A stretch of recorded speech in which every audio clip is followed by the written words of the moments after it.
नमस्कार. तर पिंगा ग पोरी पिंगा या मालिकेच्या आजच्या भागात आपण पाहणार आहोत की वल्लरीच्या सासूने तिला त्रास देण्यासाठी भाजी करपवून टाकलेली असते आणि ती वल्लरीकडे बघून हसत असते. तर इकडे वल्लरी भाजीकडे बघून खूपच टेन्शनमध्ये आलेली असते आणि स्वतःशीच म्हणते की पण मी तर गॅस बंद करून गेली होती ना, मग भाजी कशी काय करपली. आणि ती तिच्या सासूकडे येते आणि विचारायला लागते की सासूबाई, मी तर गॅस बंद करून गेले होते ना, मग गॅस परत कसा काय सुरू झाला. यावर वल्लरीची सासू तिला म्हणते, आता सगळा दोष माझ्यावरच टाकशील का तू. आणि रडायचं खोटं नाटक करत म्हणायला लागते की मुद्दामून करतेस ना वल्लरी, तू मला उपाशी ठेवायचं आहे ना तुला. एकतर सकाळपासून काही खाल्लेलं नाही आहे मी, पण तुझं लक्ष कुठे आहे सासूवर. यावर वल्लरी म्हणते की सासूबाई, माझं महत्त्वाचं काम झालं ना की 5 मिनिटात मी तुम्हाला भाजी करून देते, मी आलेच. असं म्हणून वल्लरी तिथून जायला लागते. तेव्हा वल्लरीची सासू तिला म्हणते की आता तू तुझं काम संपवशील आणि मग नंतर स्वयंपाक करशील, तोपर्यंत काय करू मी, दाताचं पाणी गिळत बसू आणि तुला म्हणायला आणि तुला मी नकोच आहे. तेव्हा वल्लरी म्हणते की मी करते भाजी, थांबा. असं म्हणून ती भाजी करायला जाते. तेव्हा वल्लरीची सासू खुश होऊन हसायला लागते. तर इकडे वल्लरी भाजी बनवत बनवत तिचं काम करायला लागते. तेव्हा वल्लरीची सासू हळूच तिला दरवाजामधून बघायला लागते आणि स्वतःच्या मनातच म्हणते की घर आणि ऑफिस दोन्ही सांभाळायची हौस आहे ना तुला. आता मी सुद्धा पाहतेच की तू किती दिवस तग धरतेस ते. तर दुसरीकडे आपण पाहतो की प्रेरणा तिच्या मोबाईलमध्ये बघत एकटीच हसत असते. तर तेजा प्रेरणाला एकटीलाच हसताना बघून प्रेरणाला विचारायला लागते की काय गं प्रेरणा, काय करतेस. तेव्हा प्रेरणा पटकन मोबाईल लपवते आणि म्हणते की काही नाही, ते रील बघते गं. आता यावर तेजा तिला आश्चर्याने विचारते की रील, आणि तू कधीपासून एवढे रील्स वगैरे बघायला लागलीस गं, नक्की रीलच बघतेस ना. तेव्हा प्रेरणा लाजत म्हणायला लागते की नाही गं, मी ना चॅटिंग करत होते, माझा बॉयफ्रेंड आहे ना त्याच्यासोबत. तेव्हा तेजा आश्चर्याने प्रेरणाकडे बघायला लागते. यावर प्रेरणा म्हणते की हो, माझं अफेअर सुरू आहे ना, आणि परत रागात म्हणते की असंच वाटतंय ना तुला. तेव्हा तेजा प्रेरणाला म्हणते की अगं एवढं चिडायला काय झालं, हे बघ तू फोनवर होतीस आणि गालातल्या गालात हसत होती, म्हणून म्हटलं आपलं विचारावं तुला. आणि तसंही मागाशी तू ते गुलाबाचं प्रकरण माहिती नाही आहे, पण मला असं जरा पटलं नाही ते. तेव्हा प्रेरणा ओरडत म्हणते की काय करू, मग मी रडत बसू का आयुष्यभर, नाही तसंच हवं आहे तुला. आणि तसंही या घरात प्रत्येक व्यक्तीला प्रत्येक गोष्ट समजलीच पाहिजे, हा अट्टहास का असतो ना तेच समजत नाही आहे मला. असं म्हणून प्रेरणा तिचा मोबाईल तिथेच ठेवून रागात तिथून निघून जाते. तेव्हा तेजा आता प्रेरणाचा मोबाईल हातात घेऊन इकडे तिकडे बघत प्रेरणाचा मोबाईल बघायला लागते आणि एकदम शॉक होऊन म्हणायला लागते की पासवर्ड, प्रेरणाच्या मोबाईलला पासवर्ड. आत्तापर्यंत हिने स्वतःच्या फोनवर कधीच पासवर्ड नव्हता ठेवला, पण आता का, नक्की चाललंय काय, असं म्हणून तेजा विचारात पडते. तर दुसरीकडे आपण पाहतो की वल्लरीची सासू वल्लरीला बडबड करत असते आणि म्हणत असते की सकाळी केलेली भाजी जाळून ठेवली आणि आता केलं असेल काहीतरी पानसट. स्वयंपाक करणाऱ्याने ना कसं जीव ओतून स्वयंपाक केलं पाहिजे, असं जीवावर आल्यासारखं नाही. आता तू वाढशील कधी, मी खाईन कधी. तेव्हा वल्लरी तिच्या सासूला म्हणते की सासूबाई, अहो मी मनापासूनच करत होते ना, तुम्हाला जेवायला वाढत होते ना. असं म्हणून वल्लरी तिच्या सासूला जेवणाचं ताट द्यायला लागते. तेव्हा वल्लरीची सासू तिच्या हातातून जेवणाचं ताट हिसकावून घेते आणि म्हणते की काही वाढायची गरज नाही आहे मला, माझं मी घेईन वाढून. असं म्हणून ती किचनपाशी येऊन जेवण घ्यायला लागते आणि वल्लरीच्या कामाचे महत्त्वाचे पेपर तिथेच असतात. आता ती वल्लरीची सासू सगळं जेवण त्याच्यावर ओतायला लागते. तेव्हा वल्लरी खूप घाबरून जाते आणि ते पेपरकडे बघायला लागते आणि पटकन ते पेपर हातामध्ये घेऊन म्हणायला लागते की सासूबाई, अहो काय केलं हे तुम्ही, मला हे सगळं स्कॅन करून डॉक्युमेंट्स पाठवायचं होतं सरांना, महत्त्वाचे कागदपत्र होते सगळे माझे, काय केलं तुम्ही सासूबाई. यावर वल्लरीची सासू म्हणते की काय गं, मी मुद्दाम केलं का, आता म्हातारपणात हात तर थरथरणारच ना थोडासा, असं बोलते जसं काय मी मुद्दामूनच केलं. असं म्हणून ती जेवायला बसते आणि जेवायला लागते. तर इकडे वल्लरी तिच्या खराब झालेल्या पेपर्सकडे बघत खूपच टेन्शनमध्ये आलेले असते आणि ती तिच्या सासूकडे बघत मनातच म्हणते, सासूबाई मला कळतंय हे सगळं तुम्ही मुद्दाम करताय ना, आजपर्यंत मला यांनी माझ्या मैत्रिणींनी सगळं काही सांगितलं, तरीसुद्धा मला ना नावं ठेवलेलं, मला बोललेलं, माझा अपमान केलेला मी सगळं सहन केलं. हे एक वेळ ठीक होतं, पण आता तुम्ही माझ्या चांगुलपणाचा फायदा घेताय आणि मी माझ्या कामाच्या बाबतीत तुमची अरेरावी सहन नाही करणार आहे. आता तुम्हाला एकदा तरी तुमच्याच भाषेत उत्तर द्यावंच लागेल मला.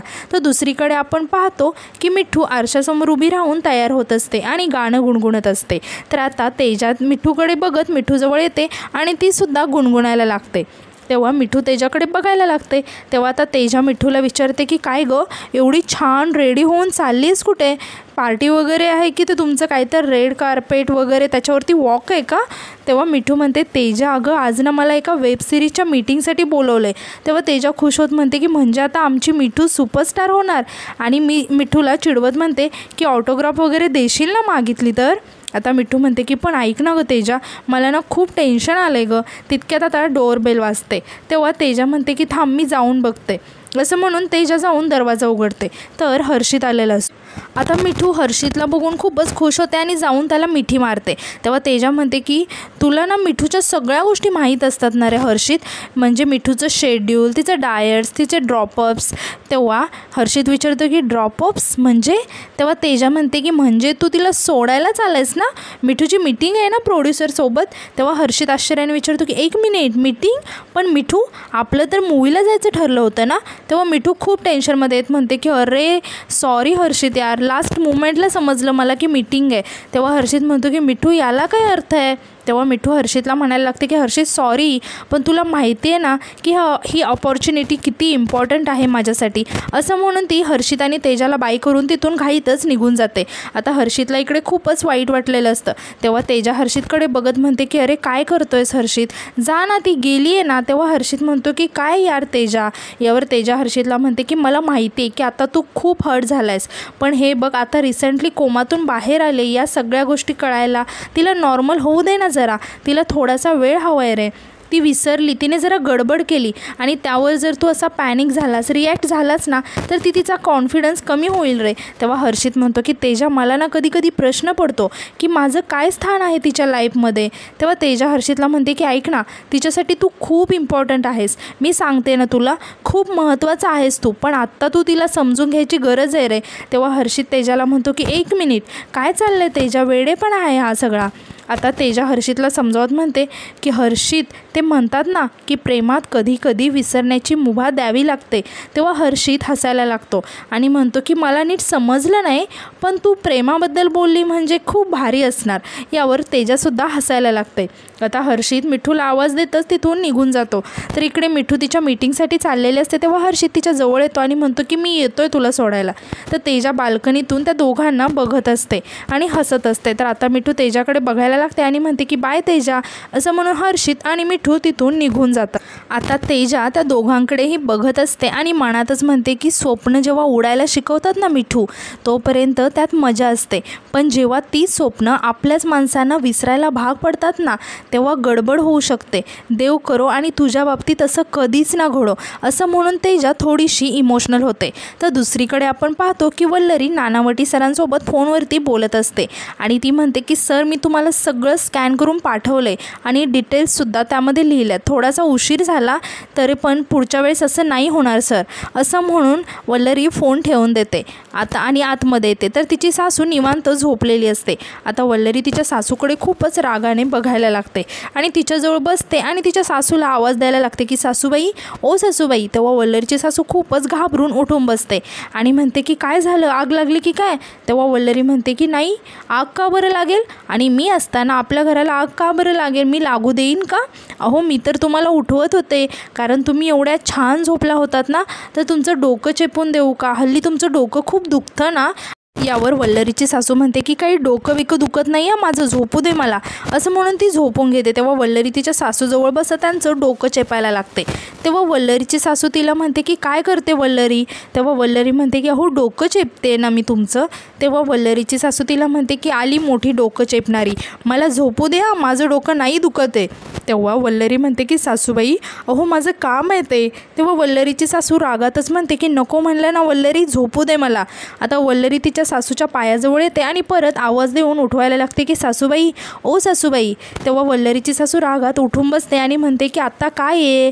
तेव्हा वल्लरी म्हणते की अहो तुमचे पाय दुखत असतील ना, मी तुमचे पाय चेपून देऊ का? त्रास कमी होईल ना तुमचा.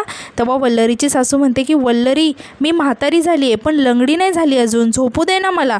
असं म्हणून त्या परत झोपून घेतात. तेव्हा वल्लरी अजून जोरात ओरडायला लागते की सासूबाई, ओ सासूबाई, अहो उठा ना, ऐका ना माझं थोडंसं काम आहे हो. तेव्हा वल्लरीची सासू वैतागत म्हणते की काय आहे आता? तेव्हा वल्लरी म्हणते की अहो मला जरा ते गोधडी शिवायला शिकवा ना. तेवढंच तुमच्यासोबत काहीतरी काम केलं याचा आनंद होईल ना मला. तेव्हा वल्लरीची सासू ओरडत म्हणते की त्या गोधडीसोबत ना तुलाही शिवून टाकीन मी. यावर वल्लरी अजून तिच्या सासूला त्रास देत म्हणते की बरं मला सांगा ते तुम्ही सुई धागा कुठे ठेवला आहे, आठवते का तुम्हाला कुठे ठेवला आहे. तेव्हा वल्लरीची सासू खूपच वैतागून जाते आणि म्हणते की वल्लरी मुद्दाम करतेस ना गं तू, झोपू दे ना मला खूप झोप येते. आणि रडत म्हणायला लागते की तुला आणि म्हणायला मी नकोशी झाली आहे ना. तेव्हा वल्लरी रागात तिच्या सासूला म्हणते की सासूबाई तुम्ही मला नकोशा नाही झालात, पण तुमचं हे जे हिणवणं आहे ना आणि तुमचं माझ्याकडून चुकून झालं या सगळ्यांमुळे ना माझ्या कामांमध्ये खोळंबा झाला आहे आणि मला सर कामासाठी पगार देतात आणि तुमच्या या सगळ्या गोष्टींमुळे त्यांचं काम लांबलं गेलं. हे बघा सासूबाई तुम्ही जर का मला त्रास दिलात ना तर मला काहीच प्रॉब्लेम नाही आहे, पण जर का तुम्ही माझ्या कामाच्या आणि माझ्या कर्तव्याच्या आड आलात ना तर मी सुद्धा असंच उलट उत्तर देईन तुम्हाला आणि ही माझी उत्तर द्यायची पद्धत आहे. हे ऐकून वल्लरीची सासू खूप टेन्शनमध्ये येऊन तिच्याकडे आश्चर्याने बघायला लागते. तेव्हा वल्लरी म्हणते की बरं आता शांतपणे झोपा. तेव्हा तिची सासू तिच्याकडे खूपच शॉक होऊन बघत असते. तर दुसरीकडे आपण पाहतो की तेजा मिठूला विचारते की काय गं मिठू, हर्षित ओके आहे ना. तेव्हा श्वेता आश्चर्याने विचारते की म्हणजे. तेव्हा मिठू सांगते की अगं आज ना माझा आणि हर्षितचा मूव्ही बघायचा प्लॅन होता गं, मी पूर्णपणे विसरले. यावर तेजा म्हणते की होतं गं, सवय झाली की होतं असं, नशीब तो हर्षित तेवढा समजूतदार आहे ना म्हणून. तर यावर श्वेता म्हणते की पण लग्नानंतर त्याचं काय होतं काय माहिती आणि पण लग्नानंतर हर्षितला लक्षात ठेवशील ना. यावर मिठू म्हणते की तो लक्षात राहावा म्हणून तर रोज बदाम खायचं ठरवलं आहे मी. तेव्हा प्रेरणा आता दरवाजा लावत म्हणते की इथे दरवाजा लावायचं लक्षात नाही आहे आणि बदाम खाणार आहे रोज. आता तितक्यात प्रेरणाला कुणाचा तरी फोन येतो. तेव्हा प्रेरणा खूप खुश होते आणि फोन घेऊन आतमध्ये जायला लागते.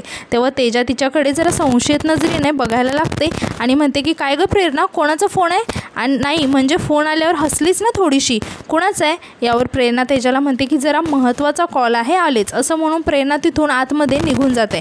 आता प्रेरणा आत गेल्यावर तेजा हळू श्वेताला आणि मिठूला म्हणायला लागते की मी तुम्हाला सांगते ना हिचं नक्की काहीतरी चालू आहे.